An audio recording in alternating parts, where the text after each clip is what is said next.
সম্পদ, ঐশ্বর্য। মানুষ হয় নিজের সৌভাগ্যের দ্বারা এগুলো লাভ করে থাকেন বা কর্মের দ্বারা। সৌভাগ্য আসলে কি? গ্রহের দশা যা প্রত্যেক মুহূর্তে বদলাতে থাকে।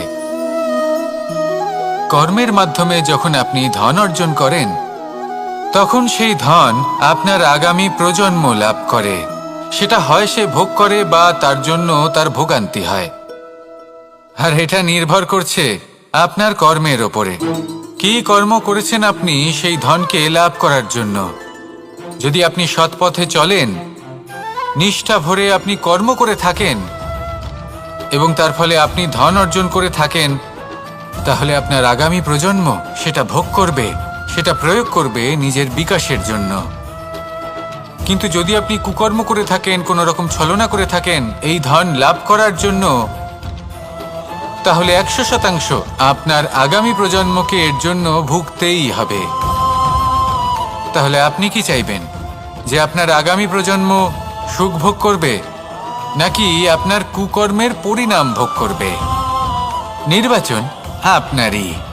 আসুন আমার সাথে ভালোবেসে বলুন, রাধা রাধা। লোভ আপনার অন্তরের আরো একটা শত্রু। দেখতে গেলে এটা একটা শব্দ, একটা সংস্কৃত শব্দ। লব ধাতু থেকে উৎপন্ন হয়েছে। এর অর্থ কিছু লাভ করা। কিছু লাভ করা অনুচিত নয়, আরো কিছু লাভ করাও অনুচিত নয়, কিন্তু সব থেকে বেশি আমিই লাভ করব, আমি আরো চাই, আরো বেশি চাই, আরো বেশি পেতে চাই, এটাই হলো লোভ।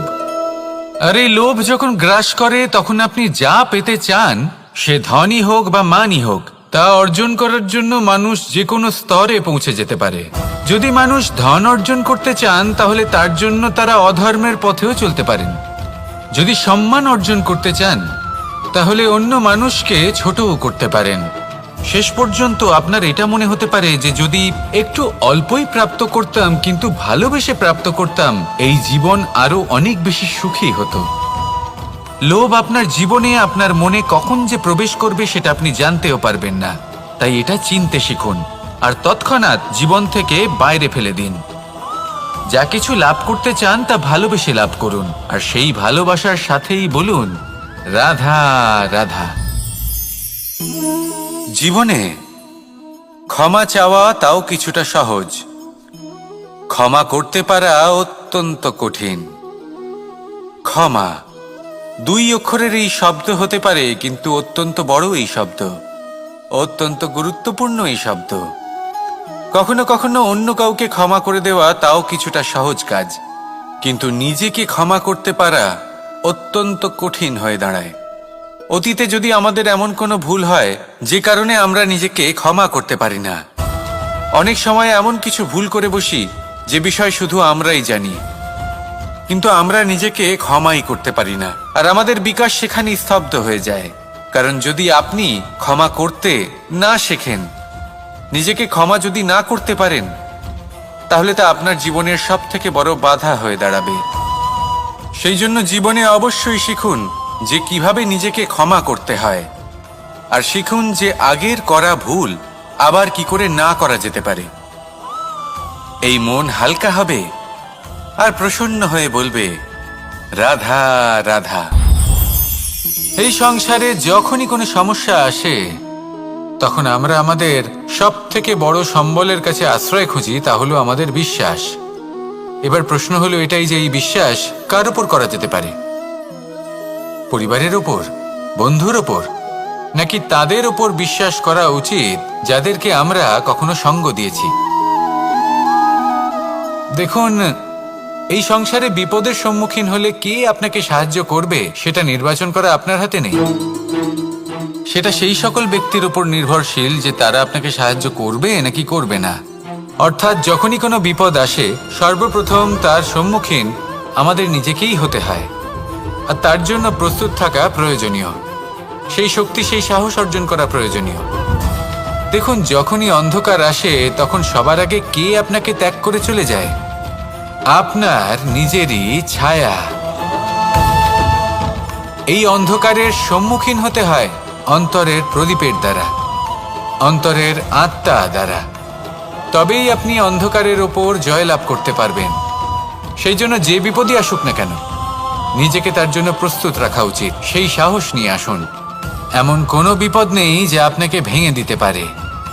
আসুন আমার সাথে ভালোবেসে বলুন, রাধা রাধা। মানুষ সবসময় চায় যে তার জীবনে যেন কখনো কোনো সমস্যাই না আসে।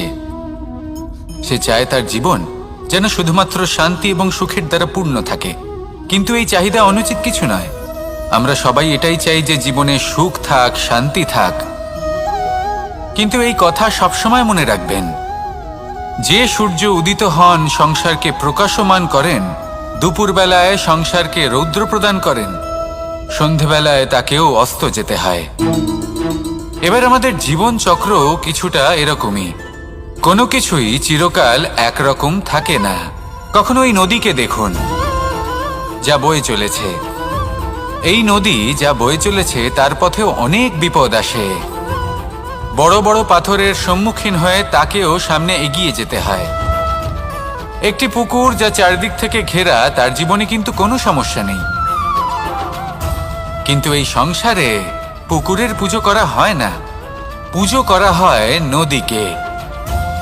মনে রাখবেন, সমস্যার ঊর্ধ্বে তিনি উঠতে পারেন যিনি সমাধি লাভ করেছেন, যিনি এই সংসারেই নেই। যিনি এই সংসারে আছেন এবং জীবিত আছেন, তার জীবনের সমস্যা হলো শ্বাসবায়ুর মতোই গুরুত্বপূর্ণ। আসুন আমার সাথে ভালোবেসে বলুন, রাধা রাধা। আজ আমি আপনাকে একটা ছোট্ট কাহিনী শোনাবো। একবার আমি, রাধা আর দাদা, আমরা তিনজনে মিলে লুকিয়ে একটা উপবনে গেলাম আম পেড়ে খেতে। অনেক পরিশ্রম করে আমরা ওখানে পৌঁছলাম আর আমরা আশ্চর্যচকিত হয়ে গেলাম এটা দেখে যে এবার তো আম পাকেইনি। এবার দাদা কি করলেন, একটা আম পাড়লেন আর সেটা চাখলেন, আর উনি নিরাশ হয়ে পড়লেন। উনি বললেন যে এটা তো খুবই টক। তারপর রাধা একটা আম পাড়ল আর সেটা চেখে দেখল, আর রাধা উৎসাহিত হয়ে পড়ল। আমি রাধাকে জিজ্ঞেস করলাম, কি হয়েছে, তুমি এত উৎসাহিত কেন? তখন রাধা বলল যে এবার এত বেশি টক আম হয়েছে যে এগুলো দিয়ে আমরা আচার বানাবো। তাহলে দাদা ওখান থেকে বেরিয়ে গেলেন নিরাশ হয়ে এবং খালি হাতে। রাধাও ওখান থেকে বেরিয়ে গেল কিন্তু উৎসাহিত হয়ে, আর অনেকগুলো কাঁচা আম সাথে নিয়ে। এর থেকে আমরা কি শিক্ষা পেতে পারি? যে প্রত্যেকটা স্থানে এমন কিছু রয়েছে যেখান থেকে আমরা কিছু একটা শিক্ষা লাভ করতে পারি, যা আমাদেরকে বিকাশের পথে নিয়ে যেতে পারে। এই শিক্ষা প্রত্যেক স্থানে আছে। সবকিছু আমাদের দৃষ্টিভঙ্গির উপর নির্ভর করছে। যখনই আমাদের জীবনে, আমাদের সম্পর্কে কোনো সমস্যা, কোনো বিপদ আসে, তখন বেশিরভাগ মানুষ সেই বিষয় নিয়ে দুঃখী হয়ে পড়েন। আর কিছু মানুষ এমনও থাকেন যারা শেষ পর্যন্ত তার সমাধান করেন, বিপদকে পরাজিত করেন, সম্পর্কগুলিকে আবার জুড়ে দেন। যদি আপনি সুখের খোঁজ করেন তাহলে আপনি সুখ অবশ্যই পাবেন, প্রসন্নতা অবশ্যই পাবেন। যদি আপনি দুঃখ খোঁজেন তাহলে দুঃখ অবশ্যই পাবেন। এবার আপনি কি খুঁজতে চান, সেই চয়ন আপনারই। আসুন আর আমার সাথে ভালোবেসে বলুন, রাধা রাধা। কখনো কোনো প্রজাপতিকে উড়তে দেখেছেন? কি সুন্দর উড়ে বেড়ায় সে, এক ফুল থেকে অন্য ফুলে, এক পাতা থেকে অন্য পাতার ওপর। কিন্তু সে কিভাবে উড়তে শেখে কখনো ভেবেছেন? জন্ম থেকেই কিন্তু প্রজাপতির ডানা থাকে না। ও কিন্তু ছোট্ট একটা ডিমের আকারে জন্ম লাভ করে। তারপর সেই ডিমটি ভেঙে একটি কীট বাইরে আসে। আস্তে আস্তে সে বড় হয়, ওর শক্তি বৃদ্ধি পায়। তারপর সে সেই কীট দশা ত্যাগ করে নিজের ডানাগুলি মেলে। এই প্রক্রিয়া তার কাছে সরল নয়, অত্যন্ত যন্ত্রণাদায়ক প্রক্রিয়া, কিন্তু সে সেই যন্ত্রণা মেনে নেয়। আর তারপর আস্তে আস্তে সে উড়তে শেখে। শুধুমাত্র আকাশে উড়ে বেড়ায় তা নয়, আমাদের মনের মাঝে উড়ে বেড়ায়। এবার এই ডিম থেকে প্রজাপতি হয়ে ওঠার যে যাত্রা, এটা যতটা কঠিন, ততটাই কঠিন হয় এই সংসারে শ্রেষ্ঠ কর্ম করা, ততটাই কঠিন হয় এই সংসারে মহান হয়ে ওঠা। সেই জন্য প্রয়োজনীয় প্রচেষ্টা এবং সময়। নিরন্তর প্রচেষ্টা করতে থাকুন, পর্যাপ্ত সময় নিন এবং আপনি নিজেকে এই আকাশে উড়ন্ত অবস্থায় পাবেন। আসুন আমার সাথে ভালোবেসে বলুন, রাধা রাধা, রাধা রাধা। আপনারা হয়তো ভাবছেন কি আশ্চর্য ব্যাপার, প্রত্যেকবার আমি কথা শেষ হওয়ার পরে রাধা রাধা বলি। এইবার আমি আগেই বলে দিলাম। কারণটা কি? কারণ হলো অত্যন্ত বিশেষ।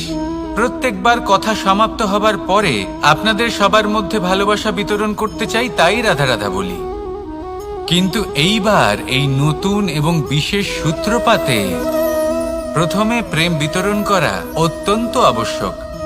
এবার একটা বিষয় আছে যা জানেন হয়তো সকলেই, কিন্তু বুঝতে খুব কম জন পারেন।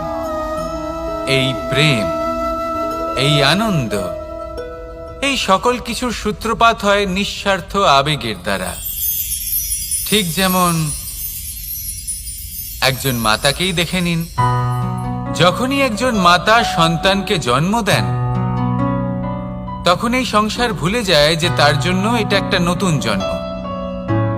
কারণ একজন নারী তখন একজন মাতৃরূপে নতুন ভাবে জন্ম নেন। একজন নারী স্ত্রী ও গৃহবধূ রূপে কিছু অধিকার লাভ করে থাকেন, কিন্তু তিনি যখন মা হয়ে যান তখন তিনি শুধুই দান করতে শেখেন। নিজের সন্তানের জন্য কত কিছুই না করেন, তাকে বাৎসল্যের সাগরে ভাসিয়ে নিয়ে যান। এই সংসারে রাজকুমার জন্ম নিতেই পারেন, তাকে রাম এবং লক্ষণ কিন্তু মায়েরাই বানিয়ে তোলেন। একজন গোয়ালা জন্ম নেয়, তাকে দ্বারকাধীশ একজন মাই বানিয়ে তোলেন। পিতা হলেন সেই পর্বত যার একটা অংশ হলো তার সন্তান, কিন্তু মা হলেন সেই শিল্পী যিনি একটা পাথরকে খোদাই করে এমন এক মূর্তি গড়ে তোলেন যাকে সকলে পূজনীয় মনে করেন। তাহলে স্মরণ করুন সেই সকল মুহূর্ত যেগুলি আপনি নিজের মাতার সাথে অতিবাহিত করেছেন। অনুভব করতে পারবেন যে কিভাবে এক মুহূর্তেই এই মন প্রফুল্ল হয়ে ওঠে। এবারের কারণ কি? এর কারণ হলো এই জীবনের আসল দ্বারই হলো মমতা।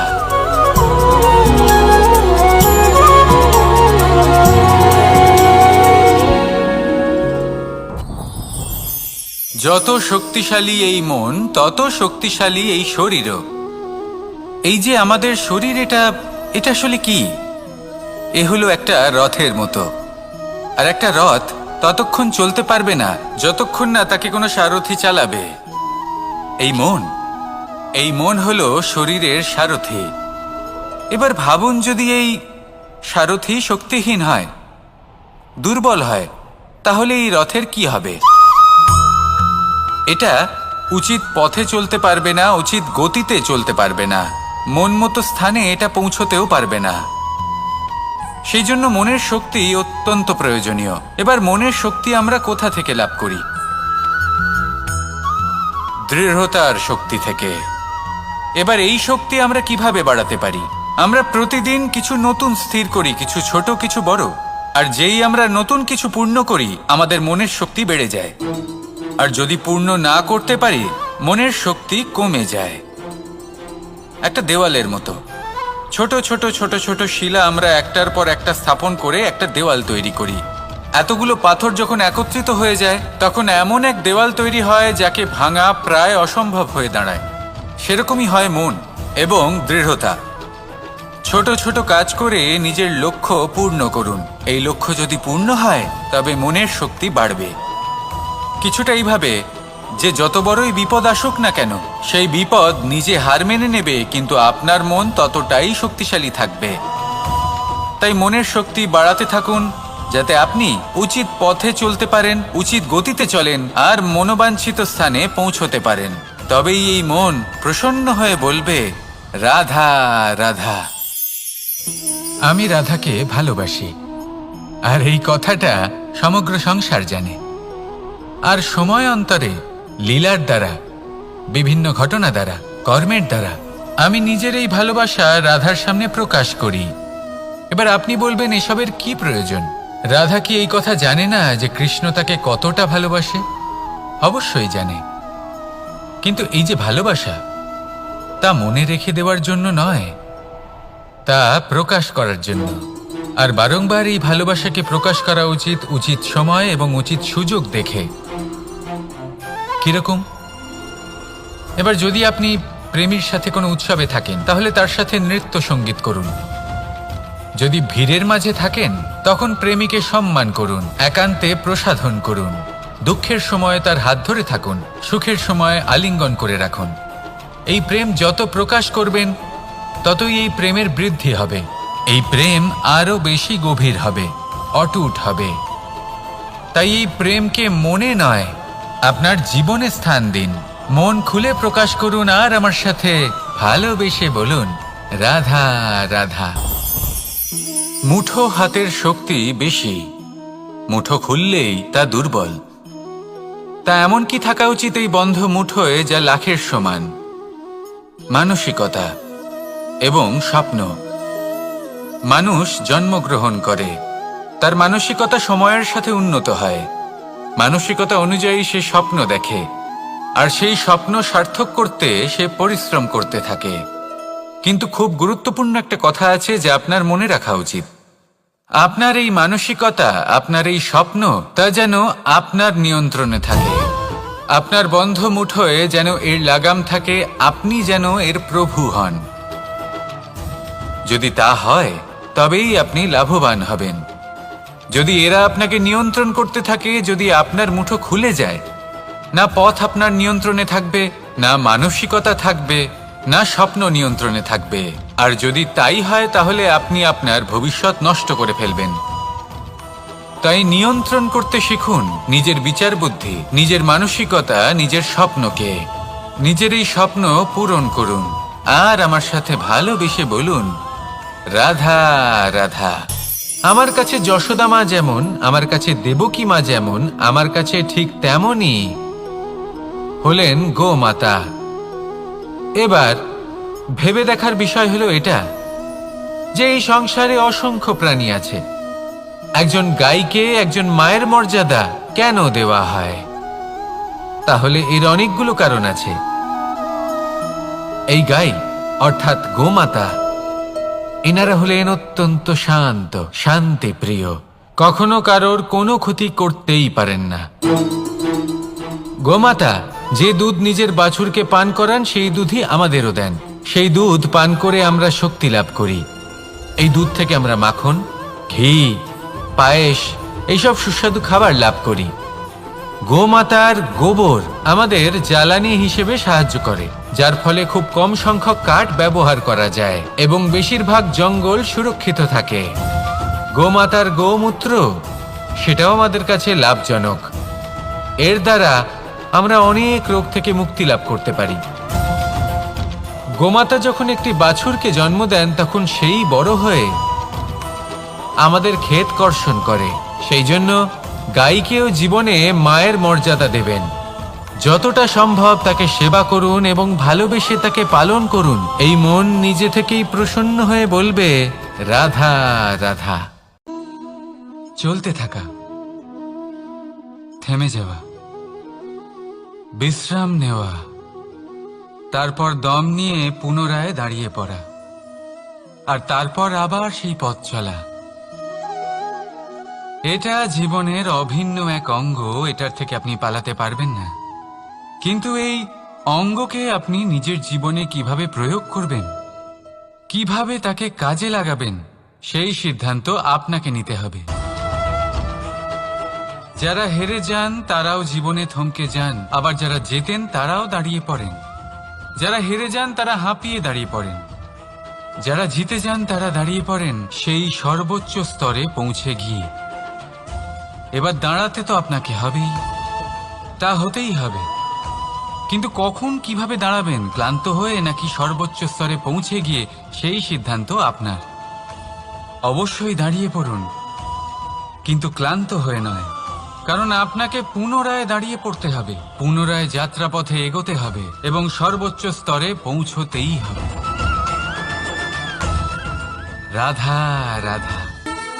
স্বপ্ন, আমরা জীবনে স্বপ্ন দেখতে থাকি, সেটা পূরণ করার পূর্ণ প্রয়াস করে থাকি, কিন্তু এই স্বপ্ন পূরণ না হওয়ার পরিস্থিতিতে আমরা ভেঙে পড়ি, ছিন্ন বিচ্ছিন্ন হই। আর তারপরেই বোঝা আমরা আগামী প্রজন্মের ওপর রীতিমতো চাপিয়ে দিই। আমরা এটাই মনে করি যে আমরা যেটা হতে পারিনি সেটা আমাদের সন্তান অবশ্যই হবে। আমরা যা কখনো পাইনি আমাদের সন্তান অবশ্যই তা পাবে। এটা যে অনুচিত সেটা আমরা ভাবি না, কিন্তু এটা ভুল। আর এই ভুল আমরা সকলেই করে থাকি। সন্তান প্রকৃতি আর পরমাত্মার আশীর্বাদ। ওদের ভেতরে তাদের নিজের একটা অস্তিত্ব লুকিয়ে থাকে, সেটা মন দিয়ে দেখুন তো। আপনি শুধু ওই সন্তানকে জন্ম দিয়েছেন, কিন্তু ওর জীবন আপনার নয়। তাই নিজের সন্তানের সাথে থাকুন, সময় কাটান, ওদেরকে ভালোবাসুন, সবসময় প্রেরণা দিন, কিন্তু প্রেরণা দিন ওর নিজের অস্তিত্বকে বাড়ানোর জন্য, ওর নিজের স্বপ্ন পূরণ করার জন্য, আপনার স্বপ্ন পূরণ করার জন্য নয়। ওদের অস্তিত্বকে পূর্ণাঙ্গে বৃদ্ধি পেতে দিন। রাধা রাধা। এই পুকুর দেখছেন আপনি? পুকুরের জল কখনো প্রবাহিত হয় না, একই স্থানে জমে থাকে, আর সেই কারণে কিছুদিন পর ময়লা হতে শুরু করে। কিন্তু তাও আমরা একে ত্যাগ করি না, আমরা তবুও একে পুজো করি। শুধুমাত্র এই কারণে নয় যে অতীতে সে আমাদের তৃষ্ণা মিটিয়েছে, কিন্তু এই কারণেও যে যদিও বা সে ভবিষ্যতে আমাদের তৃষ্ণা না মেটায়, কিন্তু প্রয়োজন হলে আগুন অবশ্যই নেভাতে পারে। ঠিক সেই রকমই হয় আমাদের সম্পর্ক, সম্পর্ক যা আমরা বহু বছর পরিশ্রম করে তৈরি করি, যে দরকার পড়লে আমাদের সহায়ক হয় কোনো না কোনোভাবে। সেই জন্য সম্মান করতে শিখুন এই সম্পর্কগুলিকে, শিখুন এই সম্পর্কগুলিকে অটুট রাখতে। কথায় কথায় এই সম্পর্কগুলিকে ভেঙে দিতে শিখবেন না। রাধা রাধা। বিষ, এই শব্দটা শুনলেই মনে অনেক কল্পনা জন্ম নেয়। কল্পনা অসহ্যকর তিক্ততা, কল্পনা অত্যন্ত বেদনাদায়ক মৃত্যু। এবার যদি আপনাকে জিজ্ঞেস করা হয় যে সবচেয়ে বিষাক্ত বিষ কোনটা, তাহলে আপনি কি বলবেন? কেউ বলবে সর্পের বিষ, কেউ বলবে কাঁকড়া বিছের, কেউ বলবে কালকিউটের বিষ। কিন্তু না, এই সমস্ত রকম বিষ সেই বিষের সামনে টিকতে পারবে না যাকে আমরা বলে থাকি কানের মধ্যে ঢালা বিষ। শুনতে অত্যন্ত মিষ্টি, কিন্তু তিক্ততায় অত্যন্ত বিষাক্ত। পেটের মধ্যে যাওয়া এই বিষ শুধুমাত্র একটি মানুষের মৃত্যুর কারণ হয়, কেবল একটি। কিন্তু কানের মধ্যে ঢালা এই বিষ একাধিক সম্পর্কের নাশ করতে পারে। আর এটাতে সেই ব্যক্তির ভুল নেই যে আপনার কানে বিষ ভরেছে, আপনি তাকে দোষ দিতে পারেন না। এখানে দোষ আপনার নিজের, যে এই বিষকে আপনি নিজের উপরে প্রভাব ফেলতে দিয়েছেন, এই বিষকে সুযোগ দিয়েছেন আপনার ক্ষতি করতে। এটা আপনার ভুল।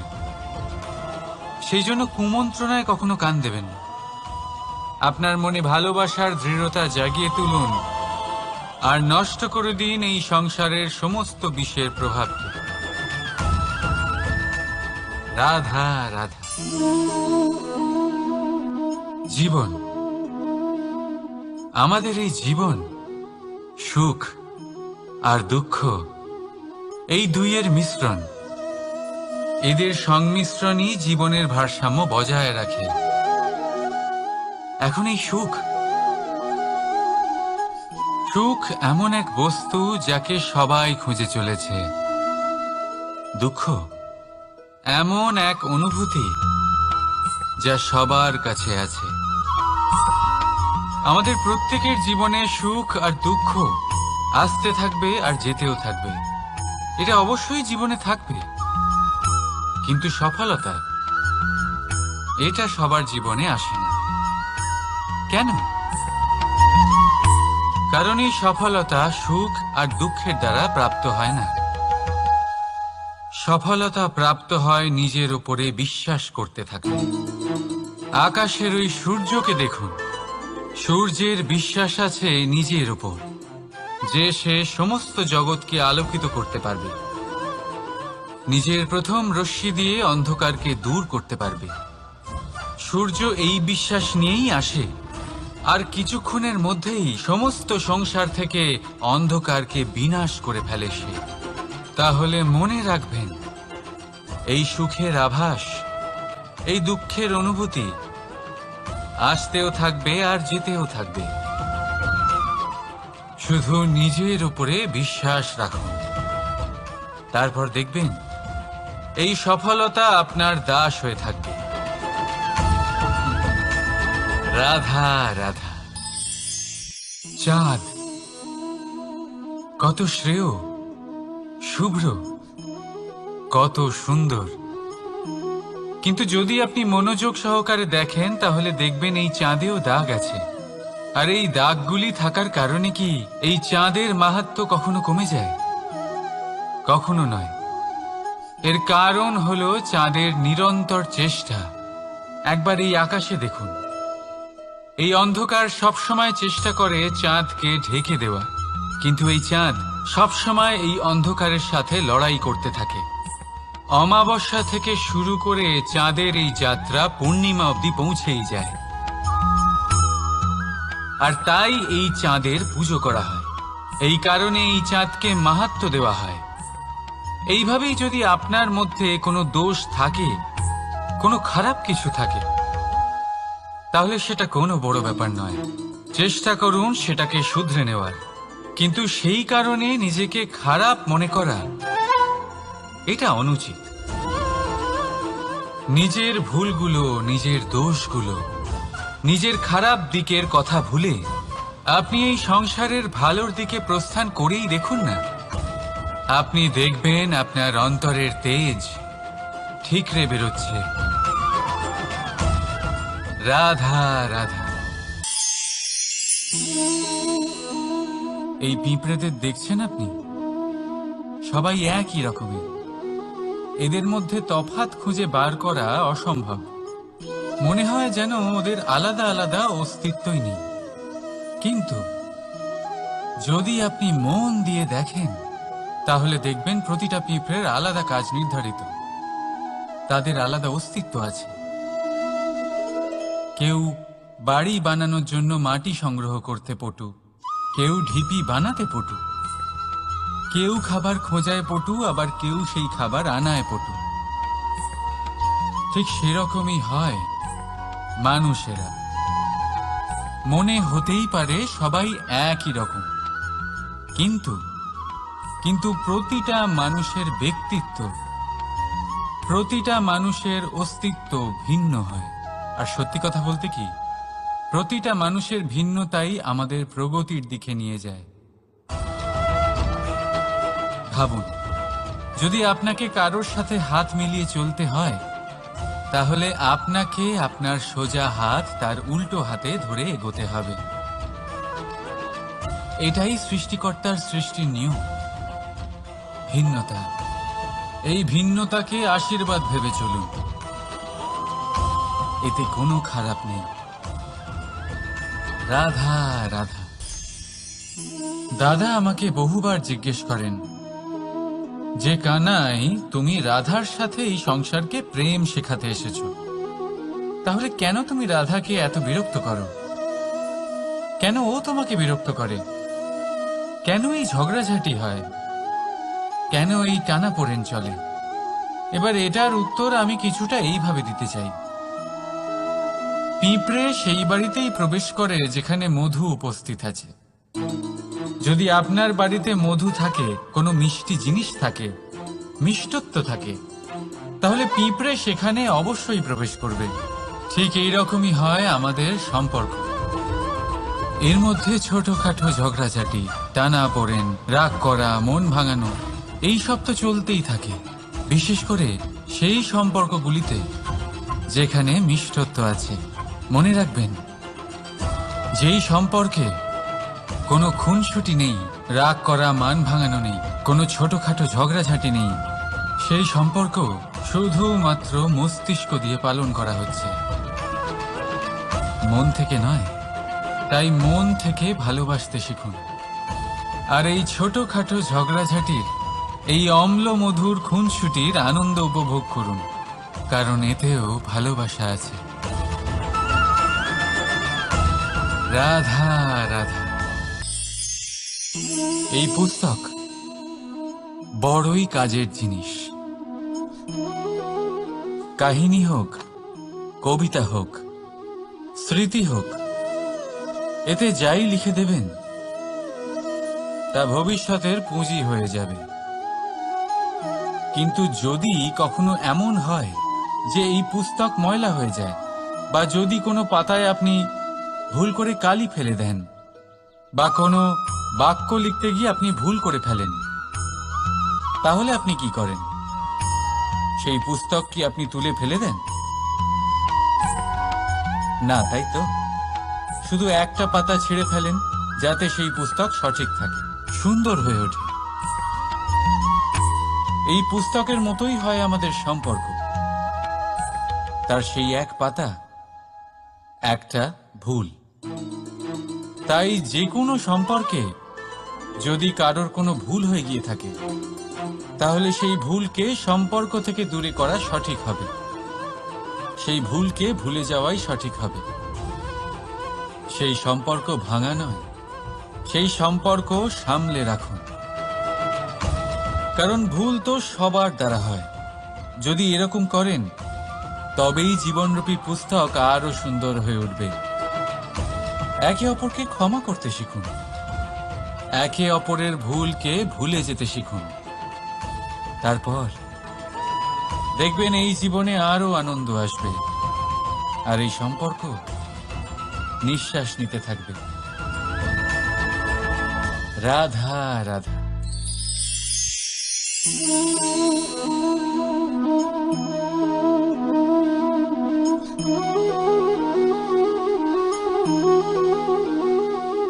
আমার এই ছায়া দেখতে পাচ্ছেন আপনি?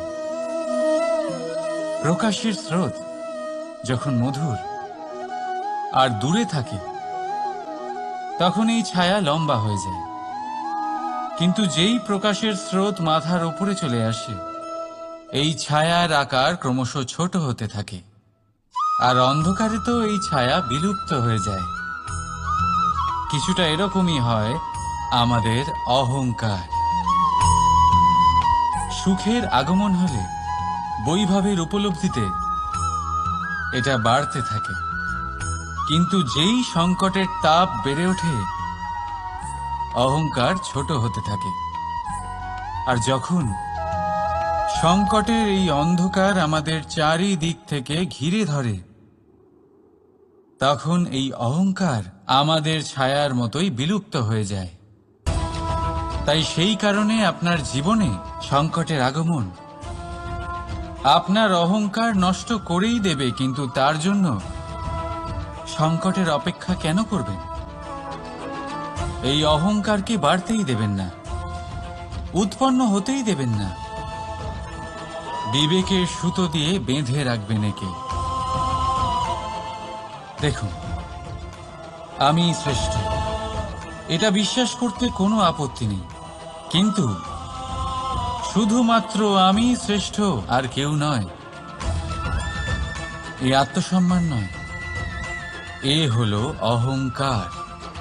আর অহংকার আর কিছুই নয়, শুধু পতনের দিকে প্রথম পদক্ষেপ। আর এই জীবনে পতনের দিকে নয়, প্রেমের দিকে এগিয়ে যান। আর আমার সাথে ভালোবেসে বলুন, রাধা রাধা। আপনি কি কখনো ফলে ফুলে পরিপূর্ণ বৃক্ষ দেখেছেন? তার ডালগুলো কিরকম স্বাধীনভাবে বেড়ে ওঠে, কিন্তু যদি এই ডালগুলো মূলের সাথে ঠিকভাবে যুক্ত না থাকে, সেই বৃক্ষের মূলগুলি গভীর না হয়, তাহলে কি হবে? তাহলে কি সে সেই সব সুবিধা পাবে? কখনোই নয়। সেই বৃক্ষের ডাল পড়ে যাবে, সেই বৃক্ষ ভূমিষ্ঠ হয়ে যাবে। ঠিক সেইভাবেই চিন্তা ভাবনার স্বাধীনতার আনন্দ আপনি তখনই আস্বাদন করবেন যখন আপনার শিক্ষা গভীর হবে। তাই স্বাধীন থাকুন দৃষ্টিভঙ্গিতে, কিন্তু যুক্ত থাকুন শিক্ষার সাথে। রাধা রাধা। সমাজ, আমরা এই সমাজে বাস করি আর বহুবার একটা গুরুত্বপূর্ণ কথা ভুলে যাই। এই সমাজ আমরা সকলে মিলে তৈরি করি। সমস্ত সময় কাটিয়ে দিই এইটা ভাবতে ভাবতে যে এই সমাজ কি ভাববে, আমার কি করা উচিত, আমার কি ভাবা উচিত, কি পড়া উচিত, কোনটা সঠিক কোনটা ভুল। যদি আমি এটা করি তাহলে কয়েকজনের এটা মনে হবে না তো যে আমি খারাপ, যখন আমি তা নই। মনে ভয় উৎপন্ন হয় সেই কয়েকজন মানুষের জন্য। তার কারণ হলো আমরা আমাদের মনের কথা শুনতে পাই না, না শুনতে পাই, না বলতে পারি, আর না করতে পারি। সেই কয়েকজন মানুষের ভয় আমরা খারাপের বিরোধিতা করা ছেড়ে দিই। কিন্তু কখনো নিজেকে জিজ্ঞেস করুন, শেষ পর্যন্ত কারা এই কয়েকজন মানুষ? এই সংসারে প্রতিটি মানুষেরই নিজের আলাদা আলাদা ব্যক্তিত্ব আছে, আলাদা দৃষ্টিভঙ্গি আছে। তাই যদি আপনি এটা ভাবেন যে আপনি সবাইকে খুশি করতে পারবেন, তাহলে আপনি ভীষণ বড় ভুল করছেন। জীবনে কর্ম তাই করুন যাতে আপনার অন্তরাত্মা সন্তুষ্ট হয়, আর অন্তরাত্মা সন্তুষ্ট তখনই হবে যখন আপনার কর্ম শুভ হবে। তাই নিজের মনের কথা শুনে এই সংসারে শুভ কর্ম করতে থাকুন, তবেই এই সংসারের কর্মে আপনি সার্থক হবেন। রাধা রাধা। এই পাতাকে দেখুন, কত কোমল, কত শীর্ণ। যদি এর উপরে একটুও জোর খাটান, বেঁকে যাবে। পাতা তো এরকমই হয়, একটু জোর খাটালেই তা বেঁকে যায় এদের নমনীয়তার জন্য। কিন্তু ওদের এই নমনীয়তার জন্য ঝড়ে বিপর্যয়ে ওরা ভেঙে পড়ার থেকে বেঁচে যায়। যদি এদের বদলে কোনো দৃঢ় বৃক্ষ হয়, তখন হাওয়ার তীব্র গতি সে সহ্য করতে পারে না, তার সম্মুখীন হতে পারে না, ভেঙে পড়ে যায় সে। ঠিক সেই রকমই হয় আমাদের সম্পর্ক। যদি এর মধ্যে সেই নমনীয়তা না থাকে, অহংকারের দৃঢ়তা থাকে, সেই সম্পর্ক নষ্ট হয়ে যায়। তাই আনুন এই নমনীয়তা আপনার সম্পর্কে, যাতে কাল যদি কোনো সমস্যা এসে দাঁড়ায়, এই সম্পর্ক যেন না ভেঙে যায়। একবার ওই আকাশের দিকে তাকান, সূর্য চন্দ্রকে দেখে নত হয়ে যায়, আর আমরা তো সাধারণ মানুষ। তাই সম্পর্ক নিচু করবেন না, সম্পর্কের সামনে নত হতে শিখুন। রাধা রাধা। প্রেম, আমরা সকলে প্রেম করি, প্রেম পাওয়ার চেষ্টা করতে থাকি। আর এমনও অনেক মানুষ আছেন যারা প্রেম অর্জন করেও ফেলেন, কিন্তু সেখান থেকে শুরু হয় এক নতুন অধ্যায়ের। আচমকা দুই প্রেমীর কিছু অনুচিত বলে মনে হতে থাকে, আচমকা দুজনে নিজেদের অস্তিত্ব নিয়ে বিচলিত হতে থাকেন। এবার এমন হলে কি করা যেতে পারে? দেখুন, এই হলো হলুদ,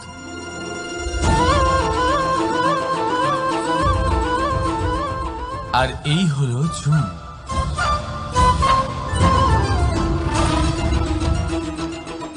এবার এটাকে দেখুন, যখন চুন আর হলুদকে একসাথে মিলিয়ে দেওয়া হলো, তখন ওরা নিজেদের রং ত্যাগ করে দিয়ে একটা নতুন রং তৈরি করল। প্রেমের রঙও কিছুটা এইভাবে অর্জন করা হয়। এখানে কোনো আমি থাকে না, শুধু আমরা হয়, শুধু একাত্ম হয়।